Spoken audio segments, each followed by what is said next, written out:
नमस्कार दोस्तों, मैं कमलेंद्र सिंह बघेल आपका हमारे यूट्यूब चैनल में स्वागत करता हूं। एमपीपीएससी प्रीलिम्स की सीरीज में आज हमारा टॉपिक रहने वाला सुप्रीम कोर्ट, जो कि हम पूरे जो सीरीज चला रहे हैं उसमें पॉलिटी में, उसमें हमने पहले के लेक्चर्स में संसद, भारत शासन अधिनियम 1919, 1935, राष्ट्रपति, प्रधानमंत्री, ये सब हमने देख लिया था। आज बहुत महत्वपूर्ण टॉपिक है सुप्रीम कोर्ट। इस वीडियो में हम सुप्रीम कोर्ट के बारे में जानेंगे, उनके जजेस की नियुक्ति या कॉलेजियम सिस्टम क्या है, ये जितनी भी तमाम जानकारियां ये मैं आपको इस वीडियो में दूंगा। ठीक है। पहला, सबसे सबसे पहली बात, जो हमारे जो भारत का जो जुडिशियल सिस्टम है, जो कि न्यायिक व्यवस्था है, वो मतलब है कैसी। ठीक है। जो हमारा जो जुडिशियल सिस्टम है वो दो तरह का है। एक तो इंटीग्रेटेड और दूसरा इंडिपेंडेंट, एकीकृत और स्वतंत्र। अब इंटीग्रेटेड क्यों कहा जाता है? क्योंकि जितने भी चीजें हैं, जैसे जितने भी कोर्ट्स हैं वो एक दूसरे से जुड़े हुए हैं। जैसे आप ये देखें तो इधर आपका मान लीजिए डिस्ट्रिक्ट कोर्ट हो गए या सबऑर्डिनेट जो भी कोर्ट्स हैं, ठीक है, ये हाई कोर्ट, ये सुप्रीम कोर्ट। तो डिस्ट्रिक्ट कोर्ट जो है, जैसे अगर आप कोई अपील करते हैं, ठीक है, पहले डिस्ट्रिक्ट कोर्ट में हुआ, अगर डिस्ट्रिक्ट कोर्ट से नहीं हुआ तो हाई कोर्ट से नहीं हुआ तो सुप्रीम कोर्ट। ठीक है। जो भी जजमेंट्स आते हैं सुप्रीम कोर्ट के, पूरे जजमेंट्स जो हैं वो सभी हाई कोर्ट्स में लागू होंगे, या तो यूनियन टेरिटरीज और स्टेट्स के जितने भी हाई कोर्ट्स हैं उन सब में इसके जजमेंट्स पूरे लागू होंगे। और हाई कोर्ट्स के जो जजमेंट है वो पूरे डिस्ट्रिक्ट कोर्ट्स, जितने भी डिस्ट्रिक्ट कोर्ट्स है, सबऑर्डिनेट कोर्ट्स है, ठीक है, जो भी छोटे मोटे जो भी कोर्ट्स हैं वो पूरे, जो भी हाई कोर्ट की जो भी गाइडलाइंस है या हाई कोर्ट की जो भी निर्णय है या हाई कोर्ट से जो भी ऑर्डर्स है वो पूरे डिस्ट्रिक्ट कोर्ट्स में लागू होंगे। ठीक है। तो ये एक इंटीग्रेटेड सिस्टम है। ठीक है। मतलब पूरे जो डिस्ट्रिक्ट कोर्ट्स हैं वो उसके प्रति उत्तरदायी है हाई कोर्ट के प्रति, और हाई कोर्ट सुप्रीम कोर्ट के प्रति है ना, सुप्रीम कोर्ट अपना एपेक्स कोर्ट हो जाता है। ठीक है। तो जितने भी जो है आपने देखा कि कैसा मतलब एक दूसरे से कनेक्टेड है। ठीक है।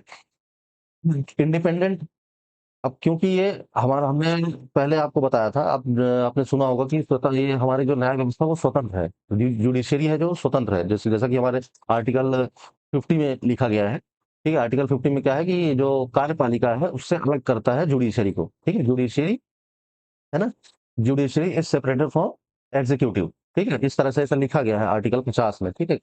ताकि कि जो ये इसकी इंडिपेंडेंस बताता है। ठीक है। मतलब अगर आपसे पूछा जाए कि स्ट्रक्चरली, है ना, तो मतलब एक संरचना के तौर पर जो है वो कैसा है, संरचना तो इसके अंदर ही है, मतलब पार्ट ऑफ इंडिया है ना, मतलब supreme court is a part of state. ठीक है। सुप्रीम कोर्ट है वो एक राज्य का हिस्सा है, या मतलब राज्य से मतलब है देश का एक हिस्सा है।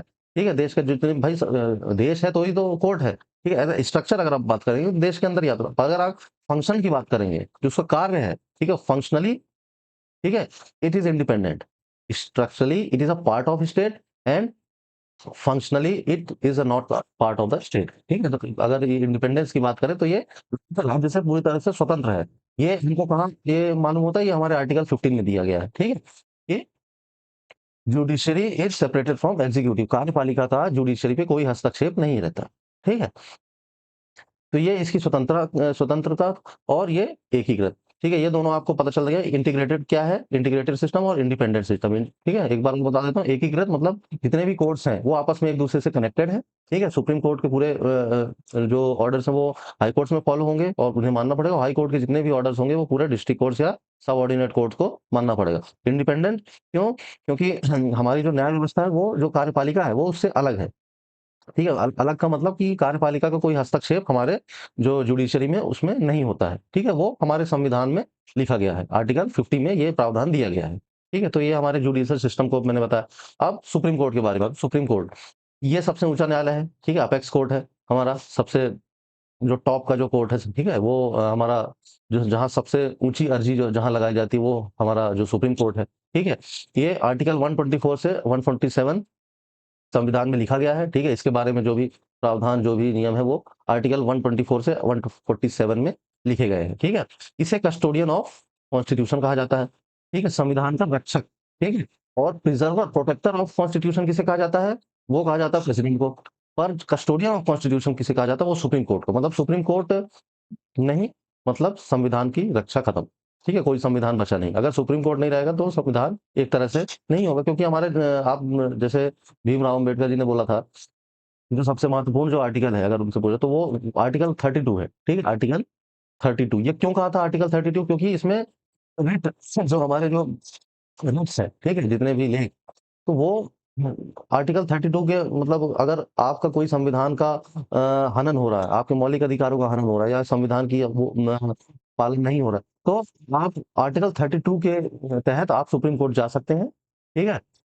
आर्टिकल 32 के तहत सुप्रीम कोर्ट आप जा सकते हैं। वो उसमें ये मतलब अगर आपके संविधान की हनन हो रहा है या आपके फंडामेंटल राइट्स का हनन हो रहा है तो ये आर्टिकल 32 ही है जो आपको ये अधिकार देता है कि आप सुप्रीम कोर्ट जाइए और सुप्रीम कोर्ट उसमें जजमेंट लेंगे आपके हित में, ठीक है? अगर आपके साथ अगर भेदभाव हो रहा है या कोई भी छेड़छाड़ हो रही है संविधान के साथ तो ये रिट रिट इसीलिए लाई गई है, ठीक है? आर्टिकल 32 के तहत, ठीक है? उसमें हम संविधान क्या कहते हैं न्यायालय जा सकते हैं, एक अर्जी लगा सकते हैं, ठीक है? तो ये इसलिए इसे कस्टोडियन ऑफ कॉन्स्टिट्यूशन भी कहा जाता है, ठीक है? संविधान की जैसे रक्षा करना मतलब संविधान का उल्लंघन ना हो, ठीक है? संविधान और मौलिक अधिकारों का उल्लंघन ना हो, ठीक है? तो ये सब का जो जिम्मा है वो किसको दिया गया है? वो सुप्रीम कोर्ट को दिया गया है। सुप्रीम कोर्ट इसमें अपना फैसला सुनाएँगे, ठीक है? अगर किसी का मानवाधिकार हनन हो रहा हो या मानवाधिकार सॉरी मौलिक अधिकार अगर हनन हो रहे हों, ठीक है? संविधान का पालन ना हो रहा हो तो उसमें ये इंटरप्रेट कर सकते हैं, ठीक है? कौन? सुप्रीम कोर्ट, ठीक है? तो ये आपको समझ में आया कि अपेक्स कोर्ट है, आर्टिकल 124 से 127 अनुच्छेद में ये दिया गया है और इसे कस्टोडियन ऑफ कॉन्स्टिट्यूशन कहा जाता है, संविधान का रक्षक कहा जाता है, ठीक है? सुप्रीम कोर्ट को। अब अपॉइंटमेंट ऑफ जज ये बहुत महत्वपूर्ण टॉपिक है हमारा, अपॉइंटमेंट ऑफ जज ये ध्यान से सुनिएगा। आर्टिकल 124 में ये दिया गया है कि जो जजेस हैं, जितने भी न्यायाधीश हैं, तो नियुक्ति किसके द्वारा की जाती है? राष्ट्रपति के द्वारा, ये तो आपको पता है, ठीक है? राष्ट्रपति के द्वारा ही नियुक्ति की जाती है। पर कैसे नियुक्ति की जाती है? राष्ट्रपति सुप्रीम कोर्ट के जो जज हैं, चीफ जस्टिस, ठीक है? सीजेआई की सलाह पर, ठीक है? अब ये जो सलाह शब्द है, इसमें जगह समय-समय पर इसमें ही मतलब जो कानूनी जो प्रक्रियाएँ हैं, जो भी जो केसेस हुए, वो इस शब्द से रिलेटेड जो कंसल्ट, ठीक है? विथ कंसल्टेशन ऑफ सीजेआई, ठीक है? President can appoint justice of supreme court with consultation of CJI, chief justice of India, ठीक है? तो ये जो कंसल्ट शब्द है, सलाह शब्द, इसमें कई बार मतलब विवाद हुआ कि सलाह मतलब कैसा सलाह? मानने वाला या सलाह मतलब बाइंडिंग होगी, ठीक है? कि अगर उसने सलाह दे दी कि मानना ही पड़ेगा सीजेआई की सलाह या सलाह राष्ट्रपति के ऊपर रहेगी कि मतलब कार्यपालिका के ऊपर, ठीक है? कि कार्यपालिका माने या ना माने मत है ना? तो ये राष्ट्रपति के ऊपर है कि या सुप्रीम कोर्ट के इसमें तो ये आपस में कॉन्फ्लिक्ट ऑफ इंटरेस्ट आता रहा है कि सीबीआई की सलाह ज़रूरी है या नहीं है ज़रूरी। तो ये 3 केसेस हुए हैं हमारे यहाँ, ठीक है? पहला जो हमारा जो केस था वो SP Gupta versus state of union जो फर्स्ट केस था, first case SP Gupta versus state of union of India, ठीक है? Union of India. SP Gupta बनाम भारत सरकार, ठीक है? तो ये कब हुआ था? 1981 में, ठीक है? 1981 में ये पहला केस हुआ था, जिसमें ये कहा गया था सुप्रीम कोर्ट के द्वारा कि ये जजमेंट आया था कि एग्ज़ीक्यूटिव जो है, ठीक है? एग्ज़ीक्यूटिव का रोल उसमें होगा किसमें? सुप्रीम कोर्ट के जो जजेस जो नियुक्ति करते हैं, ठीक है? उसमें मतलब उनका रोल होगा कि अगर सीजेआई जो है या जो सुप्रीम कोर्ट की जो जजेस है, ठीक है? वो अगर अपनी सलाह देते हैं, सीजेआई अगर सलाह देते हैं, तो वो उन्हें मना भी कर सकते हैं। तो ये फर्स्ट जो केस हुआ था 1981 में, उसमें ये फैसला लिया गया था क्या? कि जो जजेस ऑफ सुप्रीम कोर्ट है, वो उनकी जो सलाह है, वो राष्ट्रपति रिफ्यूज़ कर सकते हैं। मतलब एग्ज़ीक्यूटिव जो है, वो मना कर सकते हैं। ये इसमें दिया गया मतलब यहाँ कंट्रोल आपने देखा किसके पास आ गया? एग्ज़ीक्यूटिव, राष्ट्रपति के पास कंट्रोल आ गया, ठीक है? दूसरा केस हुआ, वो कब हुआ? 1993 में, ठीक है? दूसरा केस 1993 में होता है। इसमें क्या फैसला किया गया? इसमें जो सुप्रीम कोर्ट ने अपने ही डिसीज़न को रिवर्स किया, ठीक है? ओवर रूल किया अपने ही डिसीज़न को और ये निर्णय लिया गया कि जो भी जो जजेस की नियुक्ति होगी, वो किस पद्धति पे होगी? ये जो कॉलेजियम सिस्टम जो आज हम देख रहे हैं, ठीक है? कॉलेजियम सिस्टम जो आज जो नियुक्ति होती है, वो कॉलेजियम सिस्टम के द्वारा मतलब होती है, ठीक है? तो जो कॉलेजियम सिस्टम की जो मेन उत्पत्ति जो आप मान सकते हो, वो सेकंड केस जो 1993 से ही शुरू हुई थी, ठीक है? इसमें ये कहा गया कि जो जजेस है, जो मतलब जो जजेस की नियुक्ति है वो किसके द्वारा होगी? CJI, chief justice of India, plus दो जो सीनियर मोस्ट जजेस हैं, दो जो वरिष्ठ, ठीक है, तो चीफ जस्टिस ऑफ इंडिया मुख्य न्यायाधीश, और जो दो जो न्यायाधीश हैं जो कि सबसे सीनियर है, ठीक है, जो दो सीनियर जजेस हैं उन दोनों की सलाह पर होगी, और जो ये सलाह है वो राष्ट्रपति को मानना पड़ेगा, ये बाइंडिंग करती है, ठीक है, सीजेआई। ठीक है, सुप्रीम कोर्ट ने जो 1993 में जो फैसला सुनाया उसमें ये कहा कि अब जो जजेस की नियुक्ति होगी वो chief justice of India plus जो दो जो सीनियर जजेस हैं, ठीक है, मतलब तीन तीन लोगों की जो ये सलाह होगी वो राष्ट्रपति को जाएगी, और राष्ट्रपति इसमें बाइंड होंगे नियुक्त करने के लिए वो जजेस को। ठीक है, अब तीसरा केस जो हुआ, ठीक है, तीसरा जो केस हुआ वो 1998 में हुआ। ठीक है, अब इसमें क्या हुआ, 1998 में जो ये जो दायरा था ये थोड़ा बढ़ा दिया गया, मतलब था वही सीजेआई प्लस फोर जजेस, फोर सीनियर जजेस।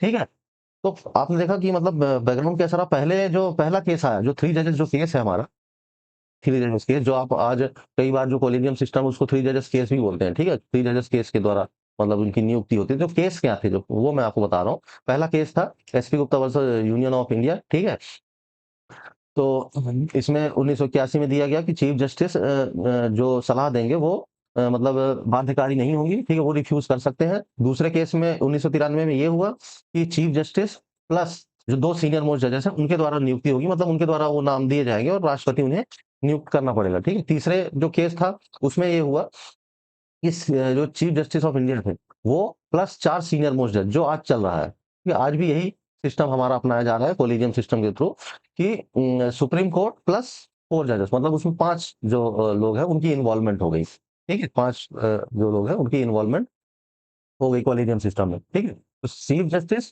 कोलिजियम सिस्टम अगर आपसे पूछे तो क्या है कोलिजियम सिस्टम, उसमें यह है कि जो जजेस की जो नियुक्ति होती है वो सुप्रीम कोर्ट के ही जजेस द्वारा की जाएगी, कुल मिला के सीधा सा मतलब एक शॉर्ट में अगर बताया जाए कि जो सुप्रीम कोर्ट के जजेस की नियुक्ति सुप्रीम कोर्ट के जो एक्टिंग जजेस हैं उनके द्वारा ही की जाती है। एक्टिंग जजेस में कौन, चीफ जस्टिस प्लस जो चार जो सीनियर मोस्ट जजेस हैं उनके द्वारा सुप्रीम कोर्ट के जजेस की नियुक्ति की जाएगी। ठीक है, और हाई कोर्ट के जजेस अगर नियुक्त करना है तो सीजेआई प्लस जो चार सुप्रीम कोर्ट के चीफ जो जस्टिस हैं प्लस चार जो सीनियर जजेस हैं कहाँ के, हाई कोर्ट के। ठीक है, हाई कोर्ट के जो चार सीनियर जजेस हैं और CJI of high court plus जो सुप्रीम कोर्ट के जो सीजेआई हैं प्लस और चार सीनियर जजेस उनके द्वारा हाई कोर्ट में मतलब नियुक्ति की जाएगी हाई कोर्ट के जजेस की। ठीक है, तो ये हो गया आपका कोलेजियम सिस्टम। अब दिक्कत क्या थी कोलेजियम सिस्टम में, ये आरोप लगने लगे कि ये तो एक डोर टू डोर मतलब अपॉइंटमेंट हो गया। ठीक है, जो भी मतलब चुनाव होना वो बंद कमरे के अंदर मतलब जज ही जज को चुन रहे हैं। ठीक है, मतलब एक ऐसा लोगों के मतलब जो सरकार थी या जो लोग थे उनमें मतलब ऐसा विश्वास आने लगा कि ये अपने ही बेटे को जज बना रहे हैं या अपने किसी रिश्तेदार को जज बना रहे हैं, क्योंकि चुनना उन्हें ही है जजेस को। तो मतलब हालांकि ये होता था नहीं होता था पता नहीं, लेकिन ऐसा बोला जाता था कि चीफ जस्टिस और जो ये जो जजेस हैं इनके जो परिवार वाले हैं वो ही जज बन जाते थे। ठीक है, उन्हीं के जो रिलेटिव्स थे उन्हें जज बनाया जाता था, या ऐसी चीजें मतलब आ जाती जो उनके सगे हैं जो उनसे संबंधित है उन्हें जज बनाया जाता था, क्योंकि उसका कोई क्राइटेरिया तो था नहीं कि ये क्राइटेरिया चाहिए, मतलब इन्होंने आपसी सहमति में अगर ये जज चुन लिया, ठीक है, तो वो मतलब जो है कि वो जज बन जाते थे। ठीक है, और राष्ट्रपति को उन्हें ही चुनना पड़ता था, वो तो केवल शपथ दिलाना था उन्हें। ठीक है, तो इसमें ये बात आई कि चीफ जस्टिस और जो जजेस हैं उनके उनका ही पूरी हुकूमत चल रही है। ठीक है, कि मतलब कोई ट्रांसपेरेंसी नहीं, ठीक है, कोई पारदर्शिता नहीं कि नियुक्ति की जा रही है तो किस प्रक्रिया के थ्रू की जा रही है, क्या-क्या क्वालिफिकेशंस आप ले रहे हो, क्या-क्या मतलब क्राइटेरिया रख रहे हो उसमें जजेस की जो नियुक्ति है ना? कि किसी को भी आप ले रहे हो। तो ये एक आरोप लगने लगा, तो ये कॉलेजियम सिस्टम, तो इसके जो अगेंस्ट एक एक्ट लाया गया, ठीक है, अमेंडमेंट, ठीक है, संविधान संशोधन एक हुआ एनजेएसी, ठीक है, नेशनल, इसका फुल फॉर्म क्या हो जाएगा, नेशनल जजेस अपॉइंटमेंट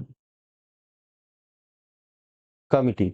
ठीक है, ये मतलब इसका फुल फॉर्म है। ठीक है, तो 2014 में 99 संविधान संशोधन किया गया, उसमें एनजेएसी को एनजेएसी लाया गया, मतलब नेशनल जजेस अपॉइंटमेंट कमिटी। अब इसमें एक कमिटी उन्होंने बनाया, ठीक है, सरकार ने। अब कमिटी में कौन रहेगा, तीन जो रहेंगे वो जुडिशियल मेंबर रहेंगे और जो तीन रहेंगे वो नॉन जुडिशियल मेंबर। ठीक है, नॉन जुडिशियल। ठीक है, अब नॉन जुडिशियल में कौन हो जाएंगे? मैं आपको ये हटा दूं।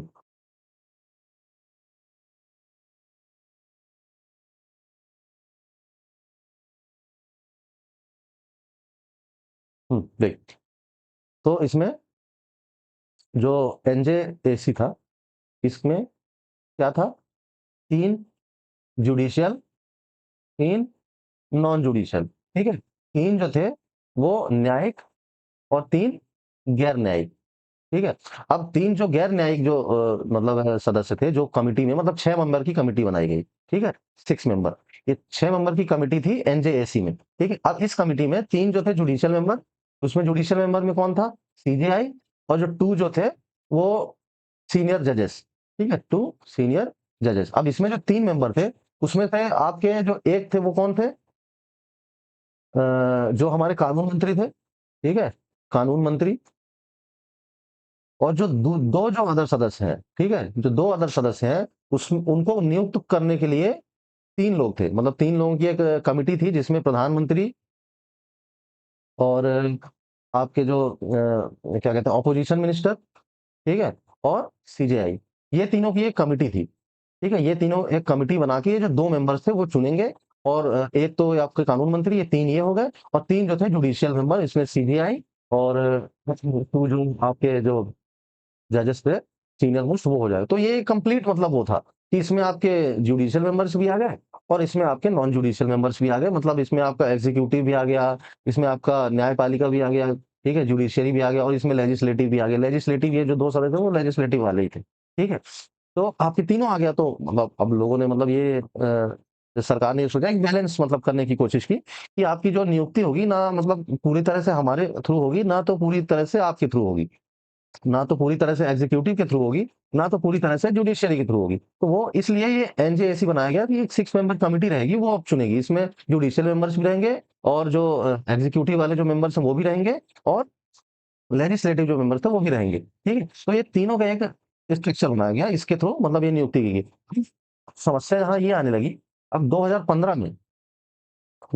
में पिटीशन जारी की गई, पिटीशन दायर की गई सुप्रीम कोर्ट में, इसके खिलाफ एनजेएससी जो एक्ट पास हुआ था 2014 में, ठीक है, 99 जो संविधान संशोधन था वो जो पास हुआ था, उसके मतलब अगेंस्ट में, कि आर्टिकल जो 50 है, आर्टिकल 50 में क्या है? Judiciary is separated from executive.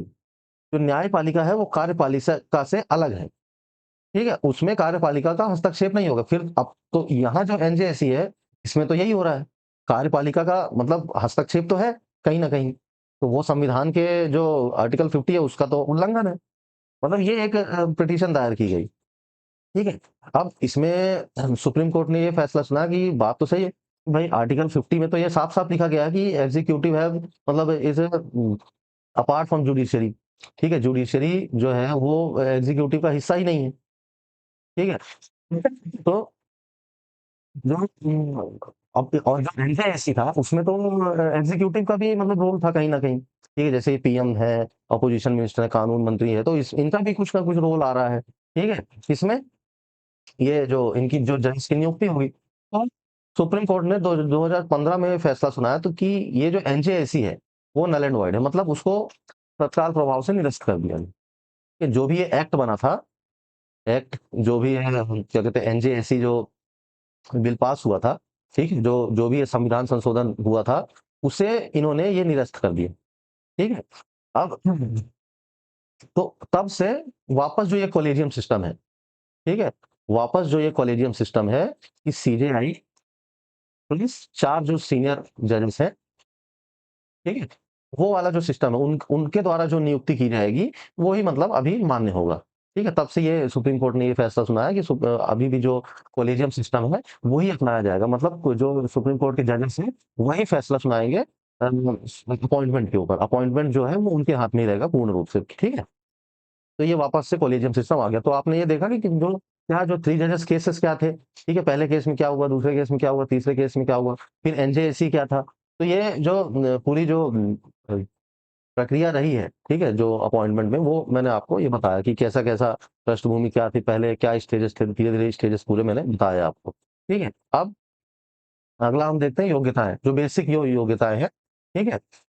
Basic क्या है, भारत का नागरिक होना चाहिए, 5 वर्ष का जो एक्सपीरियंस है एज़ अ हाई कोर्ट जज, ठीक है, 5 वर्ष का एक्सपीरियंस उन्हें हाई कोर्ट जजेस के रूप में होने चाहिए, ठीक है, 5 ईयर्स, ठीक है। और या तो जो 2 अन्य कोर्ट हैं, जो 2 जैसे मान लीजिए डिस्ट्रिक्ट कोर्ट्स हैं, सबऑर्डिनेट कोर्ट, उसमें 2 कोर्ट्स में, ठीक है, 2 जो अलग-अलग न्यायालय हैं, उनमें 5-5 वर्ष का उनका एक्सपीरियंस होना चाहिए, या कम से कम 5 साल का एक्सपीरियंस हाई कोर्ट के जज के रूप में, वो होना चाहिए। ये एक उनकी योग्यता है। अगर जज नहीं है, तो जो एक कोई एडवोकेट है, वो भी बन सकता है। एडवोकेट के लिए 10 साल का एक्सपीरियंस चाहिए as a advocate in high court, ठीक है? हाई कोर्ट का वो अधिवक्ता होना चाहिए, 10 साल कम से कम उसका एक्सपीरियंस अनुभव होना चाहिए, ठीक है? या अलग-अलग कोर्टों में 10-10 साल का एक्सपीरियंस उनका होना चाहिए, ठीक है? 65 वर्ष की आयु तक ये मतलब अपने जो पद पर बने रहते हैं, ठीक है?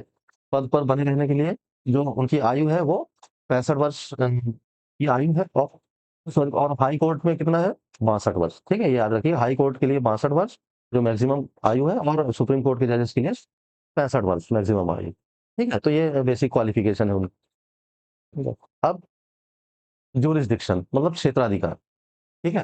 कि उनका जो क्षेत्राधिकार है वो कहाँ-कहाँ तक, ठीक है? वो किस-किस क्षेत्र में हस्तक्षेप कर सकते हैं, कि कौन-कौन सा उनका अधिकार क्षेत्र है, वो हम आप इसमें देखेंगे।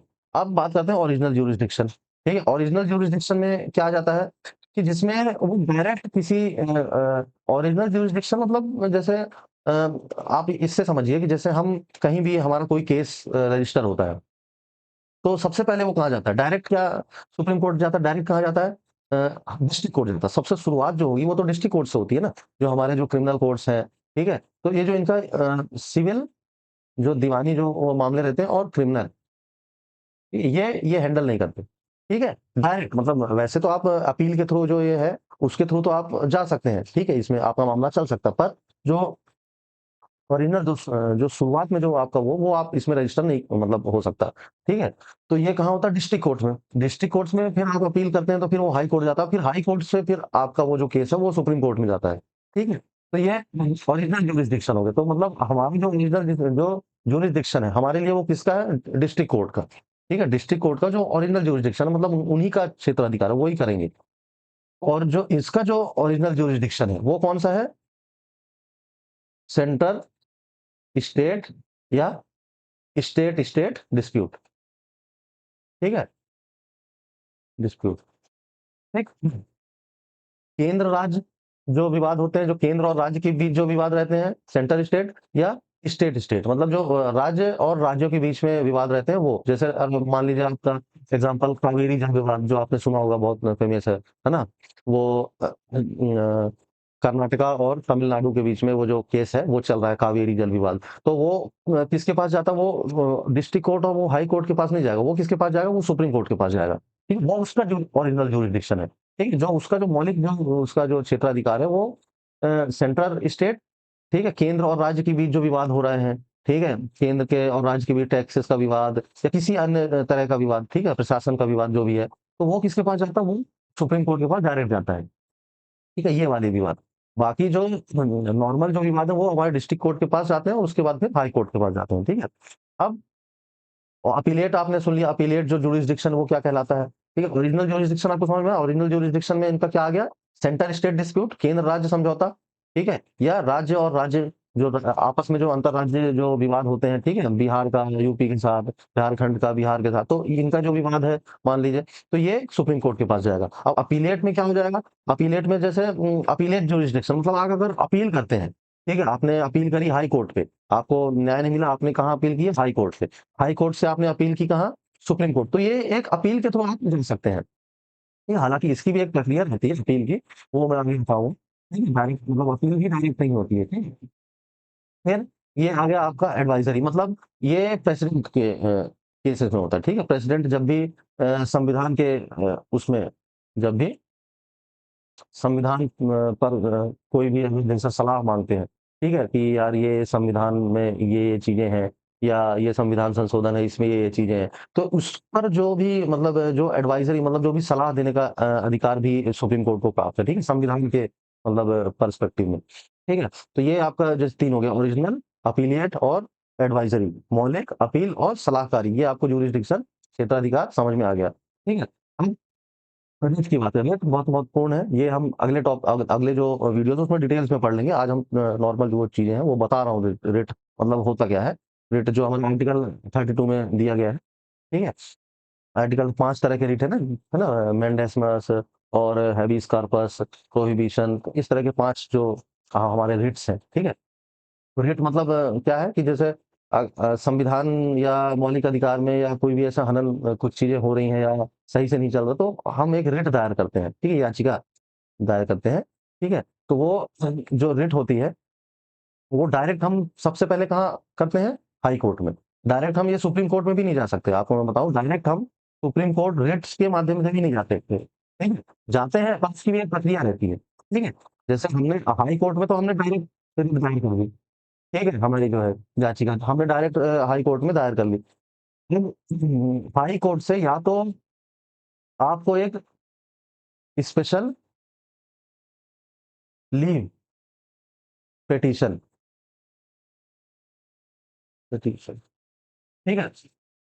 स्पेशल लीव पिटीशन जो मतलब आर्टिकल 136 में, है ना, दिया गया है, ठीक है? स्पेशल लीव पिटीशन आर्टिकल 136 में, इसमें क्या है, जब भी हाई कोर्ट में आपका कोई भी जैसा कि जजमेंट है, ठीक है? हाई कोर्ट में आपने रिट फाइल किया, आप उससे संतुष्ट नहीं हो, ठीक है? या आपका का जो कोई मामला चल रहा है, वो आप उसमें संतुष्ट नहीं हो, तो वो आप एक सुप्रीम कोर्ट को स्पेशल लीव पिटीशन दायर करेंगे आर्टिकल 136 के तहत। उसमें जो है सुप्रीम कोर्ट, अगर वो आपकी जो पिटीशन है वो स्वीकार कर लेते हैं, ठीक है?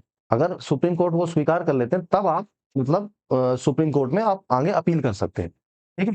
अदरवाइज़ आप सुप्रीम कोर्ट डायरेक्ट अपना केस लेके नहीं जा सकते, ठीक है? ये मैं आपकी प्रक्रिया बताऊँ, ये हाई कोर्ट से भी आप अगर वो संतुष्ट नहीं है और आपको अगर सुप्रीम कोर्ट जाना है, तो एक स्पेशल लीव पिटीशन दायर करना पड़ता है आर्टिकल 136 के तहत, और फिर इसके बाद जो है आप उसमें आप जो है जा सकते हैं कि कहाँ? सुप्रीम कोर्ट, ठीक है? या एक और तरीका है, अगर हाई कोर्ट खुद से मतलब अपने ओपिनियन से, ठीक है? अगर हाई कोर्ट अपनी खुद की जो ओपिनियन है, उससे अगर मतलब सोच कर कि अगर उसे लगता है कि इस केस में सुप्रीम कोर्ट को मतलब आगे आना चाहिए, सुप्रीम कोर्ट को निर्णय इसमें देना चाहिए, या मैं चाहता हूँ या हाई कोर्ट चाहता है कि इसमें डिसीजन दें, तो ये एक 134 ए, आर्टिकल 134 ए के तहत ये सुप्रीम कोर्ट को अपनी जो ओपिनियन से ये लिखते हैं हाई कोर्ट कि इस केस में आप इंटरप्रेट करें, ठीक है?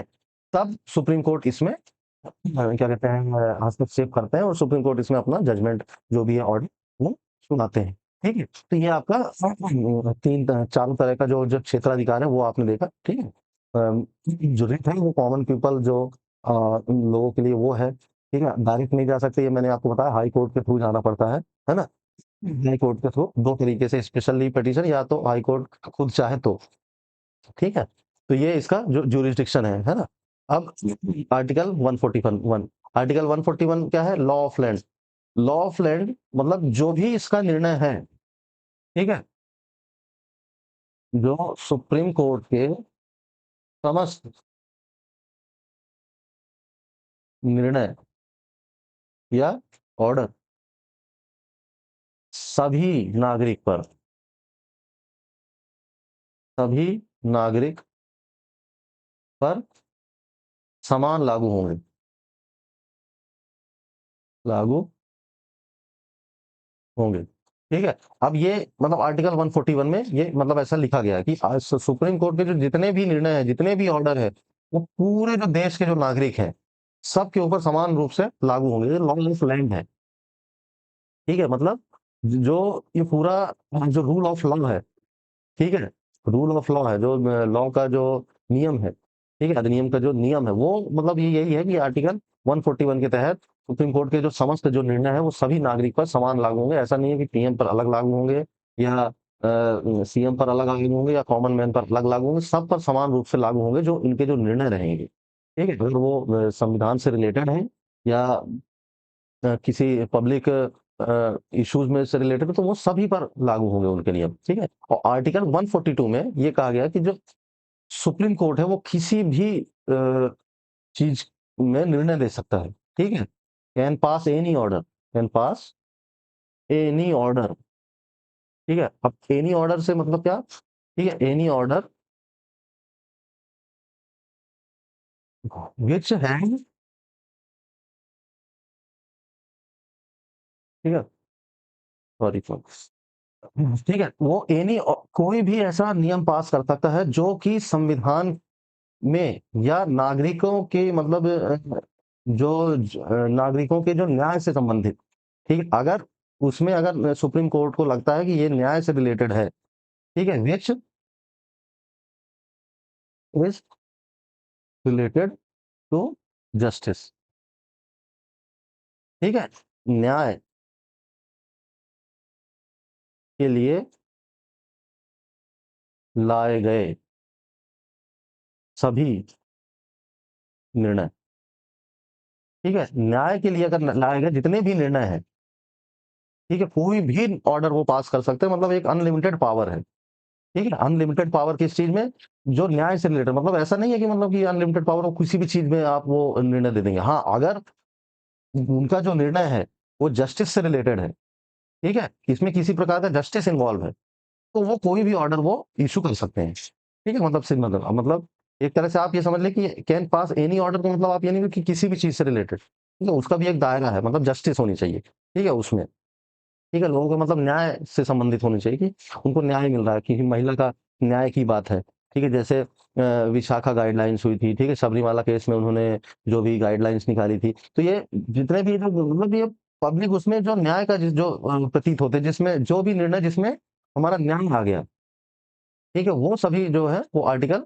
142 के तहत दिया गया है कि वो सभी निर्णय वो पास कर सकते हैं, कौन, सुप्रीम कोर्ट, ठीक है। अब कंटेम्प्ट ऑफ कोर्ट, ठीक है, अब आर्टिकल 142 में ये लिखा गया है इसमें आगे कि एनी ऑर्डर, मतलब सुप्रीम कोर्ट के पास any order which is related to justice, ठीक है, और अगर कोई इस ऑर्डर को नहीं मानता है, ठीक है, नहीं मानता है तो उस पर कंटेम्प्ट ऑफ कोर्ट लगेगा, मतलब कोर्ट की अवमानना, ठीक है, कंटेम्प्ट ऑफ कोर्ट लगेगा, वो किस कंटेम्प्ट ऑफ कोर्ट, एक तरह से मतलब किस अनुच्छेद में अगर देखेंगे तो किस अनुच्छेद में, वो 142 में, ठीक है, कंटेम्प्ट ऑफ कोर्ट, मतलब उसमें ये लिखा गया है कि अगर सुप्रीम कोर्ट जो भी ऑर्डर देते हैं, ठीक है, जस्टिस, और अगर कोई इंसान या कोई भी सिविलियन या कोई भी नागरिक अगर वो नहीं मानता है, एक्स वाई जेड कोई भी हो, तो उस पर कंटेम्प्ट ऑफ कोर्ट वो लगाया जाएगा, और कंटेम्प्ट ऑफ कोर्ट अधिनियम 1971 में भी ये पारित किया गया था।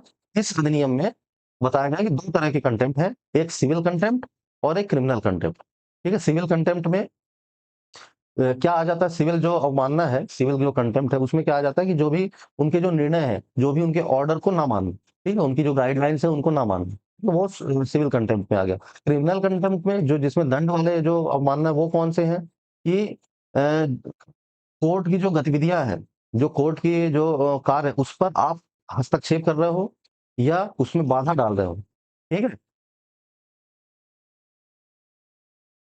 कोर्ट के कार्य में बाधा डालना, ठीक है, ये किसमें आ जाता है आपका कंटेम्प्ट, क्रिमिनल कंटेम्प्ट, और या तो जो न्यायालय है, ठीक है, न्यायालय की छवि, ठीक है, कोर्ट की कंटेम्प्ट ऑफ कोर्ट है, ठीक है, तो न्यायालय मतलब एक एक तरह से बहुत बड़ी संस्था है, ठीक है, बहुत सबसे महत्वपूर्ण संस्था है, अगर आप उसका जो है अपमान करोगे या ऐसा प्रदर्शित हो रहा है कि उनकी जो छवि है, कोर्ट की जो छवि है, उसे आप मतलब घटा रहे हैं, तो घटाने का काम कर रहे हैं, तो वो आपका क्रिमिनल कंटेम्प्ट में आता है, ठीक है, मतलब छवि खराब करना, ठीक है, दूसरा क्या है, छवि खराब करना या कोर्ट के कार्य में बाधा डालना या कोर्ट की छवि खराब करना, ये सब आपका आता है क्रिमिनल कंटेम्प्ट में, ठीक है, क्रिमिनल कंटेम्प्ट में आपने देखा एक क्रिमिनल कंटेम्प्ट हो गया, सिविल कंटेम्प्ट ऑफ कोर्ट, ठीक है, आपने कहीं देखा होगा ना कई बार कि इस वकील के खिलाफ कंटेम्प्ट ऑफ कोर्ट लग गया या इस नेता के खिलाफ कंटेम्प्ट ऑफ कोर्ट लगा, तो ये कंटेम्प्ट ऑफ कोर्ट है क्या, न्यायालय की अवमानना, मतलब न्यायालय ने कोई भी डिसीजन दिया और उसे आपने नहीं माना, ठीक है, तो ये नॉर्मल आ गया आपका सिविल कंटेम्प्ट में, या न्यायालय आपका मतलब न्यायालय की कार्यवाही चल रही है तो है ना, और उसमें आप बाधा डाल रहे हैं, ठीक है, न्यायालय की जो प्रक्रिया है उसमें आप बाधा डाल रहे हैं या न्यायालय की आप छवि खराब कर रहे हैं किसी भी तरीके से, तो वो उसके ऊपर झूठा आरोप लगा रहे हैं न्यायालय पर, ठीक है, तो ये सब आ जाएगा आपका क्रिमिनल कंटेम्प्ट में, ठीक है, छवि आप खराब कर रहे हैं, तो ये इसमें इसमें सजा भी है, 6 मंथ्स की सजा है या प्लस फाइन भी है, ठीक है? इसमें क्रिमिनल कंटेम्प्ट इसमें सज़ा भी है, ठीक है? तो ये आज हमने देखा कि सुप्रीम कोर्ट के बारे में आज हमने पढ़ा, ठीक है? जितनी भी चीज़ें हैं सुप्रीम कोर्ट से रिलेटेड कंटेम्प्ट ऑफ कोर्ट क्या होता है, कॉलेजियम सिस्टम क्या होता है, ठीक है? न्यायालय की जो मतलब जो जैसा न्यायालय कार्य करता है, वो कैसे कार्य करता है, उसका क्षेत्राधिकार क्या है सुप्रीम कोर्ट का, जजेस की नियुक्तियाँ देखी हमने। तो ये सब जो महत्वपूर्ण चीज़ें हैं, उसके साथ-साथ उनके उससे रिलेटेड हमने अनुच्छेद देखे, ठीक है? तो ये सब इस वीडियो में हमने देखा। अगले वीडियो में भी हम न्यायालय से संबंधित कई चीज़ें हम देखेंगे जो भी पीएससी में आते हैं, जैसे जुडिशियल एक्टिविज़्म, ठीक है? न्यायिक सक्रियता, जुडिशियल रिव्यू, न्यायिक समीक्षा, ठीक है? और भी जो महत्वपूर्ण जो भी टॉपिक्स हैं क्या कहते हैं न्यायपालिका से रिलेटेड, है ना? वो अब हम अगले वीडियोज़ में देखेंगे, ठीक है? तो ठीक है, फिर मिलते हैं अगले वीडियो में। Thank you, like, share and subscribe.